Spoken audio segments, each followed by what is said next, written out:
Yo, what up? Welcome to another episode of the Oakland Warriors podcast. I'm Patrick, and once again, I am joined by my good friend, Fubang. What's up, Fubang? What's up? Thanks for letting me back on. I know it's still the off season, so it's still my time to shine. I mean, last time you were on here a couple weeks ago, you were saying like, oh, you'll see me in 2025, but you know, it's just October 1st, 2024. So how about that? I'm very happy. Very happy. Yeah. So a lot has happened in the last couple of weeks since we last talked. Just want to run down a few things. Warriors Media Day happened yesterday, but first, just some sports stuff, some basketball stuff. First, I wanted to just quickly talk about Zach Lowe being laid off from ESPN, reportedly because of a dispute over his 7-figure contract. And I was telling you that, Vubang, I was telling you offline that after it happened, I recorded like the solo 10-minute episode, basically a rant about, my thoughts, my feelings about that. But I'm not as upset. I'm more mellowed out after a week. I didn't put that episode out, but first I want to get, your thoughts, your opinions, your reaction to that. Yeah, I mean, this is a whole podcast in itself for me personally, just because I'm a huge Zach Lowe fan since the Grantland days. I have three thoughts. The first is, I can't believe he lasted this long. Like, he was one of the only Grantlanders that sort of stuck around and didn't move on to the Ringer, which I thought was pretty great. The second is, this is ESPN transitioning to a version that I think is unwatchable for a lot of us, all the basketball analytics folks, with Woj leaving and with them getting rid of, them losing JJ Redick and now Zach Lowe. They're moving into this really sort of big name type of like reactionary type of broadcasters, in addition to the amount of money they paid for all of the broadcasting rights. And in some ways, I'm actually kind of happy this happened, because I would now be able to fully separate out the station where I watch basketball versus all the venues that I read, listen to, and watch commentators about basketball. And so, ESPN's not been very good with podcasts. ESPN has not been very good with setting Zach Lowe up with people to talk about basketball. You see the type of people that he talks about basketball with on ESPN, and it's just like kind of crazy that you have a Kendrick Perkins along stage with a Zach Lowe when he shines the best, when he's on a podcast with like all of these analytic nerds and ex-GMs and everybody. I can listen to a 3-hour podcast with him and Windhorse and Kevin Pelton and all those guys. I can't handle 5 minutes of Kendrick Perkins and him talking, basically saying two different things that have nothing to do with each other. Like, they're just parallel conversations. And the last is like, we all know he's going to go to the Ringer, hopefully, right? I don't think there was a dispute about contracts. I think they were just like, we are no longer going to pay $1 million plus for someone like Zach Lowe. We are going to pay $20 million. We would pay $20 million for Woj, maybe that much for Shams, but that's not the type of news that I want to listen to. Like, I don't want to hear something first, like 3 seconds before another venue actually releases the news. I'd rather just listen to like a 1-hour in-depth commentary on something that's really deep. Just rather not the version of ESPN that was there before. So I'm actually pretty excited to see what his next step is. And I also think that the writing is going to be unlocked more too. Like, I don't know about you, but when I search for news about the Warriors or anything NBA, the ESPN articles don't always show up on Google very often or in my news feeds for some reason. So I actually have to actively search for Zach Lowe articles, which I just forget to do sometimes. And so hopefully with his new venue, they're going to do a lot better with getting his articles out there, because I do miss reading him on a regular basis. And for some reason, ESPN, I mean, do you get to read ESPN articles? I just never see them anywhere. No, I mean, his articles are behind the insider a lot. And I am an insider. Have that. Well, I used to, but then I was like, I changed my subscription. But Yeah, I mean, I agree with you, man. Like when I when I want to hear about basketball, when I want other insights, I listen to podcasts, and I don't have time to listen to a ton. So the only ones I listen to are the Plus Minus Warriors podcast, Bill Simmons when he talks about the Warriors, and Zach Lowe when he talks about the Warriors, and that's it. And uh, I don't listen. I don't have time to listen to anything else. So I want like thoughtful, nuanced conversation about it. I don't want these hot takes. And that's one thing that's always bugged me for the past several years, just like these personalities going for the clicks and the hot takes. And I'm not, I can't stand watching ESPN. I grew up watching ESPN like you and so many people listening, but I can go watch highlights on Twitter a lot faster, on YouTube the night of. Uh, I can, and when there's, I don't like their halftime show. Like I love Bob Myers, the Bay Area dude, did so much for the Warriors. I defend him as a GM, but I just think he's so dry as a TV guy, and I don't like Stephen A. Smith. He's accomplished some stuff, but like I'm just not a fan. And the uh, clickable social media takes and stuff like that. It's not my thing. Kendrick Perkins is just, he's entertaining to some people, but I just I'm like whatever. So it gives me another reason not to tune in. Not that I ever had in the past. I don't watch ESPN, man. Like if the Warriors are on, I'll watch ESPN. I will tune out for halftime, and that's it. Like I don't need any insights from those folks for the most part. And I agree with you that they're just heading in another direction. But Zach Lowe was like one of the pure just basketball just talking guys, and that's it. Just plain simple talking basketball, and not trying to have these random rants or quick blurbs that might get some controversial reactions Yeah, online. let me ask you something. Like I feel a personal connection to Zach Lowe just because it's my favorite podcast of all time, like in terms of basketball and just anything really.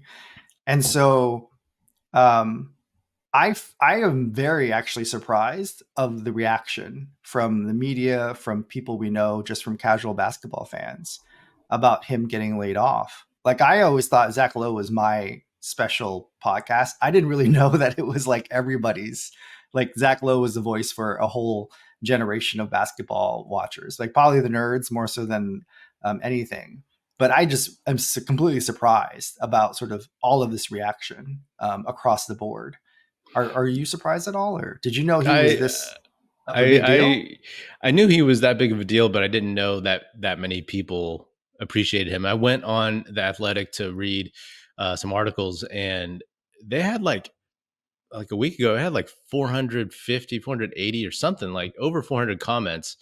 And that's really rare for an article on that site. And usually, like, even if it's a, a popular Warrior story, you'll get like a couple hundred at best. So it's a big deal. And also, like the Athletic, I feel like leans towards their subscriber base leans towards the Zach Lowe type podcast anyway. So um, I was a little surprised how big his reach was, but it's also just like what it represents even more so. Woj leaving like the week before was good for him. I totally get that. He left what 20 mil for over 3 years on the table. I don't actually know what Zach Lowe's contract was, because it was the headlines were saying seven figures, but was that for uh 1 year, or was it high seven figures for like a couple years? I don't know what it was, but either way, when he reunites with Bill Simmons, eventually, we all assume it'll be it'll be it'll be fun. Like you said, Yeah, excited. I can't. I mean, the fact that Kevin O'Connor left like 2 weeks before this news is He just did? like, oh, he didn't realize. Yeah, he Yeah, left where'd on he like go? September 14th or something to go What the to I think Yahoo. Oh, okay. I wasn't a huge Kevin O'Connor fan. I mean, he knew his I don't think stuff, but anybody. I don't know anybody that was, but and this is whenever he just would perfect. whenever he would talk to Simmons, he would just become like this New England sports fan, and it was like, oh come on, man, like chill. Real quick, I want to talk about Tim Kawakami leaving the Athletic. Uh, I don't know if you listened to his podcast, his TK show, where he just had another journalist come on and ask him questions about leaving, and I thought it was kind of funny because it's like this self importance of having a podcast, somebody interviewing you about your move, and I listened to it and I found it interesting though because I guess it's also a way to just tell what happened without having to answer questions on Twitter or whatever. But he moved to the San Francisco Standard, which I'd never heard of before, uh, and I don't know. It's do you have any thoughts on this? I don't like listening or reading or doing anything related to Tim Kawakami. I I mean, like I might see his articles more now that's on the Standard because it just shows up on news feeds for free. Um, but yeah, I don't. I mean, it's funny because I grew up obviously reading his work and Skip Bayless in the San Jose Mercury, which was like the formative years of my Warriors. When I was a kid, and it was fine. I didn't realize the personalities behind it. I don't think I've actually would have read this stuff if I knew their personalities. But it's just funny that these like titans were the ones who were like the voice of my generation of the Warriors, and I just can't stand listening to them at this point. Yeah, I mean, I also read a lot of Kawakami. I enjoyed his blog. Uh, he said on the podcast that he made a lot of money with the Athletic. I assume that's from the New York Times purchase and whatever they paid him up front. But uh, you know, I I don't mind his insights. I went to the Standard, and maybe it's because I'm not as interested in. He hasn't written about the Warriors much, and I read some of his Niners articles, and I was like, okay. But I don't know if I'm going to run over there and read his stuff. But it's funny though too because he was talking about how the Athletic doesn't make money. It's not like a money making business, and but how the Athletic Bay Area could branch off and be its own money making business. And uh, basically, the Athletic and all those guys they owe it all to the Warriors, right? Like if it wasn't for the Warriors, that faction and the moneyed tech uh, fan base in the Bay, then it doesn't really succeed the way maybe it did, even though the overall didn't make money. But I don't know. I just thought it was funny because, I mean, this podcast started in the dynasty, so whatever like minor success it's had, it's also riding on the Warriors. But the Athletic is it'll be interesting, I guess, is also what I'm saying when the Warriors lose some relevance. Because even right now, I look at some of the Warriors articles, maybe 50 comments instead of like 150. We'll see. We'll see how it goes. I People think aren't as excited. it's funny that you mentioned that, like the Athletic rose during the time of the Warriors, because every time I try to read an Athletic article for something I kind of care about, I'm just really annoyed by the lack of editing. Like Mm. it's like 3,000 words or whatever when it could have been like much less. And I just literally stopped like 1/3 or 1/4 of the way in. I'm just like, I can't read. This is unreadable, right? Hmm. It's something you can read very carefully if you really care about the subject, but if you kind of care, it's just unreadable. And so I feel like what you're saying resonates with me a lot because during the time of the Warriors dynasty, um, you just wanted to read everything related to the Warriors. And so you're going to read a long form article about a second round draft pick and how their mom taught them how to shoot a basketball or something crazy. Like you're just like, oh, hey, I'm gonna travel with this reporter to Kansas City or whatever. And it's just these crazy long form articles. And I think if you're looking for long form articles, like the Ringer just does it better. It's just much more interesting. And it's a better take. Even the Warrior articles are even better versus someone who's quote unquote local at the Athletic. So I I think I don't know how their business model is going to work other than the fact that they're owned by the New York Times at this point. I haven't paid for the Athletic in a few years because I just couldn't handle reading it. But great, Yeah, good for yeah. him. I was gonna cancel my athletic subscription, but it kept automatically re-upping, and and then I was gonna cancel it, but then they got bought by the New York Times, and I subscribed to the New York Times. So I was like, well, I guess I'll still read this. I'm almost like, can I carve it out and just get like a discount on my New York Times subscription? um, Can you read athletic stuff in your New York Times app? Then does it just show up? I have the Athletic app. I don't actually. I've never clicked on a sports article in the New York Times app, if or the But you're paying for the sports New York tab. Times, right? So you use the same login to get into the Yeah, athletic. yeah, yeah. So my login, my old login for the Athletic, they merged them, but my name when I comment on stuff, and I do comment, doesn't show up. So it's like one of those where it's like just a dot, you know. So I commented on some articles last night, and it's also funny too because I'm like, wow, I'm just gonna comment all over the place anonymously. This is power. um, but if you ever look at the comments, you know, no, I mean, you won't recognize my takes, but you might if it's about Draymond or something. But yeah. Anyway, moving on. Real quick, R.I.P. Dikembe Mutombo. Uh, I remember him when he was at Georgetown, and he was just a fun guy to watch in the '90s. I had no idea he had brain cancer. That's unfortunate, and he was a great ambassador for bringing basketball and high level basketball to Africa. So that's a real shame. That's too bad. Yeah. Yeah, I mean, Um, I miss. mhm. I don't know if you were like this in the '90s, but like I feel like everybody loved Dikembe Mutombo. Like we all had like a Nuggets, like the old school Nuggets shirt. We would all Mhm. go around shaking our finger at people. I don't know if that happens anymore these days. Like kids, like they follow players from team to team. They follow their own team. But like I feel like Sean Kemp and the Sonics, Gary Payton, Dikembe Mutombo with the Nuggets. Like these are players that represented their team and they were just beloved by everybody. Mhm. And so just I don't know if kids are like that these days, just respecting other teams' players. But Dikembe Mutombo meant a lot to a lot of people, especially growing up in the '90s. And then obviously all of the work he did for NBA Africa, like setting up all of that infrastructure back in the day. And so it's pretty crazy to just suddenly see this happen.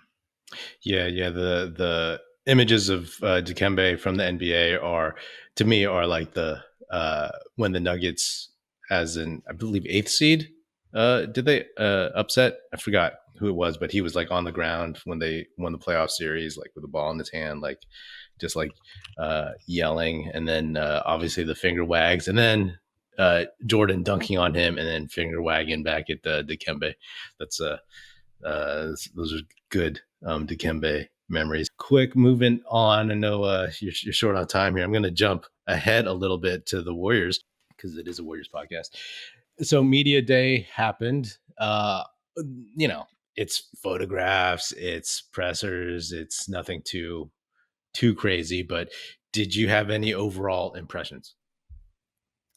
I think it's just funny how everybody's talking about like Kaminga's hair and all these like and Andrew Wiggins weight loss.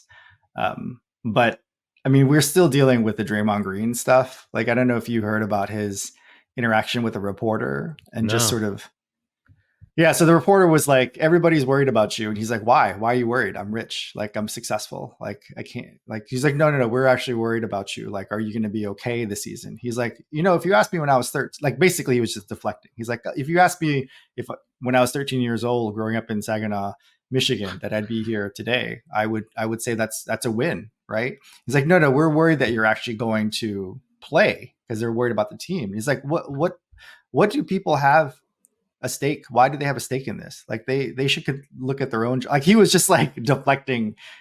Like if you read it as a non-Warriors fan, you would hate him. But absolutely, if you were a Warriors fan, you would still be like, "What is going on?" I would Mm-hmm. I would take a look at it. Mm-hmm. It's apparently it's like a 1 minute long, super awkward back and forth. But With who? yeah, I mean, he's coming in with the same mentality right now that he Who has in the was it? past. Who was the reporter? Do you Uh, know? Osler, Scott Ostler. Scott Osler, Okay, because I was wondering who would be willing to like keep yeah, pressing him from the for that, Chronicle. because none of the younger beat reporters or anybody, I feel would press him so hard. Uh, Let me just read you his replies. Right, you can okay, imagine what okay, Scott Osler is going to say. Like, are you going to be okay? The word yeah. everyone's worried about. He said so. Why are they worried about me? I'm a successful black man in America doing really well. And I'm doing pretty well. If you have told me when I was 13 years old in Saginaw, Michigan, without a pot to piss in, that you'd be sitting here and somebody would say that they're worried about you, I would have probably told them they were out of their mind. And then he asked, everyone's worried about you being here every night. And he replied, I've been here pretty much every night for 13 years.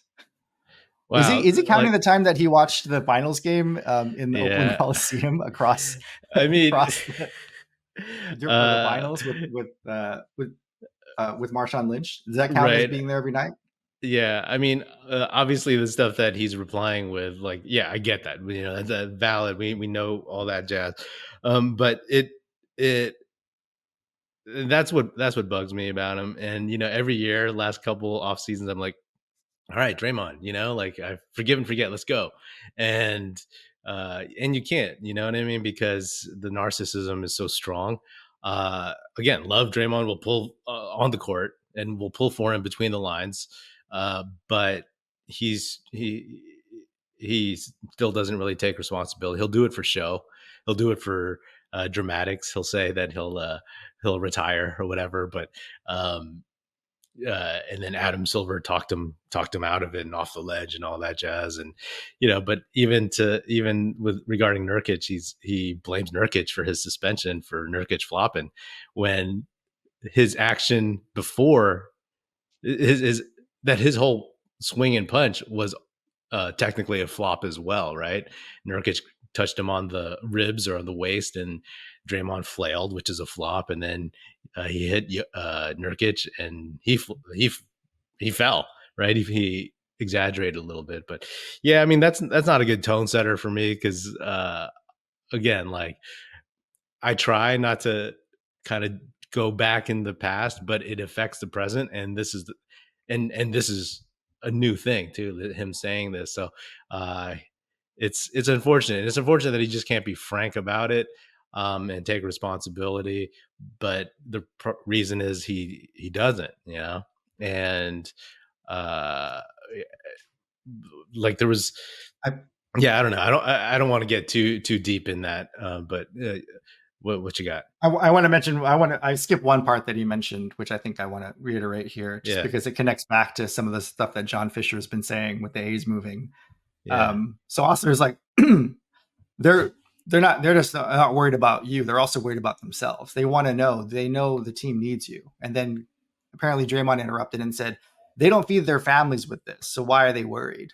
And my response is, some people do feed their families with Warrior games. Like the people actually selling stuff and doing things and yeah, going to work every day. It reminds me of the John Fisher comment back to an Ace fan, who basically said that they were really freaked out and sad that the A's are leaving, and he basically said, like, it's harder for me than it is for you. John Fisher said that, which is hilarious. I love it when a millionaire complains about their problems, because yeah.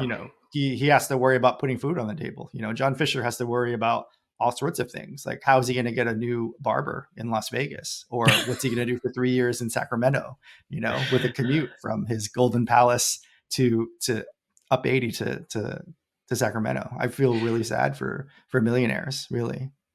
I actually totally forgot to bring up the A's thing. And if I still lived in the Bay, I would be livid. Like, just the distance actually allows me to be a little bit more chill. And it's if I was getting like Google News, and it was uh my location would give me all this Oakland A's stuff, or if I was watching local news in general.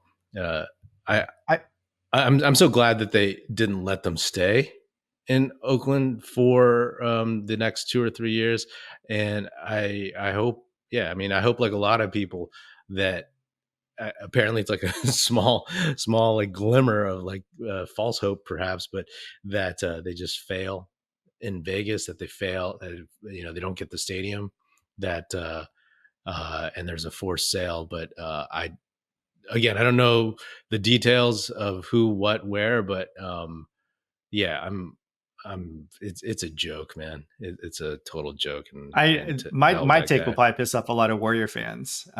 But if you can let me spend the next 3 minutes giving my Yeah, take and go pissing for it. people off, um, I think number one is I just listened to the 4-part series on ESPN about Oakland losing all of their teams, and they all left for different reasons. I But cannot listen to that.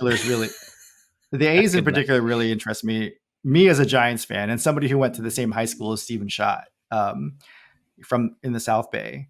I just think it's hilarious that I think traditionally the A's worked where they are in the Coliseum. The entire Coliseum complex works because it's very easy to get there from anywhere in the Bay Area. I have never, as somebody who grew up in San Jose, considered the Warriors, A's, or even the Raiders to be just an Oakland team.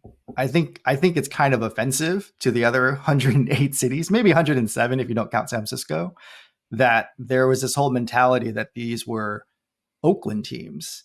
The Warriors in particular, I felt really pissed off about when people say it's an Oakland team. As somebody who tried to watch Warrior games in downtown Oakland in 2013 to 2014, I could not get anybody to play a game at any of the bars in downtown Oakland. I worked on 14th Street, Mm. and it was very bizarre. It's a very bizarre time. And so I think people forget that when you go to these games, all of them, everybody is from like Hayward, San Leandro, Pleasanton, Berkeley, like all the other cities. And so I think the teams that adopted, and that's actually just one team, the Warriors, who adopted the Bay Area mentality, actually got to stay. And for fans who were fighting the A's moving to San Jose, moving to Fremont, which is in the same county as Alameda, like this is what happens when a team can't move within its region. It just leaves the region entirely. And so if Oakland fans, the whole entire 4-part series in ESPN for the A's revolved around this guy who grew up in East Oakland, and he was talking about how like he loved going to Dollar Wednesdays. It was $1 everything. He loves being able to walk there from East Oakland, and he treated it like it was a little neighborhood shop. Like watching an A's game was just like a little store down the street, and that's just not how capitalism or sports works. I think it's really funny that most Americans are very socialist when they think about sports, and especially football with like suddenly become socialist when they're like there's a salary cap, like you can't pay this player like the maximum amount, um, you can't just run a baseball team like that. And on the other side, I don't want Oakland spending millions of dollars for any development that's going to displace people in Chinatown, Oakland. I don't want Fremont spending that much. I don't want San Jose spending that money. I mean, the Oakland, the San Francisco, the Warriors, the Warriors model, the Giants model of paying for your own stadium, albeit if you get the land, yes, from government, that could still work. But for them to pay for their own stadium, like I don't want any of that money leaving the city of Oakland to pay for a sports team that might not even stay for that long. Like it's a lose-lose situation for everybody. And so why do we need two baseball teams that are literally like eight miles away from each other? And should we be spending tens of millions of dollars to keep them here? Like this is just an economic issue. Yeah, so that's my rant. No, I mean that's totally fair, and like I never wanted Oakland to have to pony up cash. I don't know what the options were. Again, that's my not being in the Bay, so not paying attention and whatnot. And also, admittedly, like I don't follow baseball the way I did when I was a kid. I don't. I used to follow it religiously, and now I tuned out. I don't even know who most of the players are. I heard Buster Posey's coming back to the Giants, and that's awesome. Um, as president, The but like, options, I mean, the options are pretty simple. Like redevelop on the site where it is now, where there's BART and a huge piece of land, which in today's market doesn't really work because baseball stadiums are in beautiful downtown areas with like a riverfront or something, right? In 2025, nobody is going to be taking BART to East Oakland to watch baseball anymore. I love Oakland. I'm just being frank about like yeah, the true experience of what it's like to actually be a fan now. Like you need to get people who are kind of fans to go to games to be able to support. Like a whole stadium cannot show up if you're not going to fill a whole stadium with kind of fans. So the only other option was Laney College in Oakland, which ESPN basically said the A's never asked Laney College if it's okay to use their land. So eventually they said no. And the other option was Howard Terminal, which is right by the water, which is in the middle of the port of Oakland, which is a whole other set of issues, trying to get 40, 50,000 people from the 12th Street BART station across 880 to walk over to a baseball stadium that's in the middle of a port area. It would have looked nice, but you also would have been like 10 years worth of development. And apparently it was like $5, $6, $7 billion to actually build. And Oakland called their bluff and said, we'll help you finance and get that money to be able to do it. And the next day they said they're going to look into moving to Vegas. They're moving to Vegas, but it's crazy because they're going to spend the next three years in Sacramento in a minor league baseball stadium, which is great. You're going to be able to watch Yankees and Red Sox games in a minor league stadium for the next 3 years. In your opinion, what would have been the most realistic, the fairest way for the Warriors, for the A's to have stayed in Oakland? Did anything make sense to you? It probably wouldn't have been. It probably would have been something that was at the current location, and it would have had to been something that was somehow regionally financed. Like there's no way one city like Oakland can do something like this. They just signed an agreement to develop the land with another developer, that whole area around the Coliseum BART station. But you first and foremost have to have an owner that's willing to do all this work. And that would have been fair to just develop on the land as it currently is because it's empty and who knows what else is going to go there. But I don't know any owner that would want to redevelop that land. Like if you were starting from scratch and Oakland was trying to lure a minor league, trying to lure a new expansion baseball team, I'm not sure that part of Oakland is going to beat out Portland, Las Vegas, some of the other cities that are sort of in the running for a baseball team. Yeah. And that's spoken as you're an urban planner, right? By trade? I'm an urban planner, yeah. By trade. Yes. Warriors podcast guest by passion. No, that's fascinating, man. No, I actually appreciate those insights. I didn't expect to talk about this. And I had no real background on it, but just seeing, I didn't even realize the baseball season ended until I went online and I saw people saying goodbye to the A's and that it was like their last game there, or at least the regular season ended. But man, well, I think we talked about the Warriors maybe for like 5 minutes. To y'all listening, we have like some predictions to make, but I think we're gonna have to table those until the next time Vuban can get you on the show next week maybe, and we'll run through some of these. And I promise to all y'all listeners, we're gonna talk a lot of Warrior stuff because we have opinions and they're brewing. But I got to get this urban planner out of here. He's got to go urban plan. You know what I mean? So all right, man. Thank you for coming on, and yeah, I'll check you out next week.